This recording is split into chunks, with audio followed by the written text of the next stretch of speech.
السلام عليكم ورحمة الله وبركاته. أهلا بيكم. اللهم استعملنا ولا تستبدلنا، اللهم استعملنا ولا تستبدلنا، اللهم استعملنا ولا تستبدلنا. خير جديد.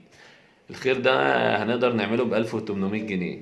الحكاية وما فيها بسيطة جدا. مريض فشل كلوي مقيم في بيت عيلة.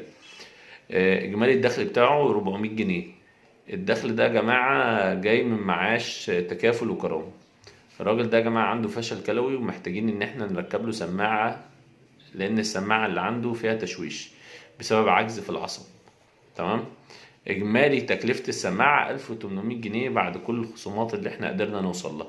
ربنا يا رب يجعلكم سبب دايما في الخير وما يقطع عنكم، وإن شاء الله لعلها المنجية بإذن الله.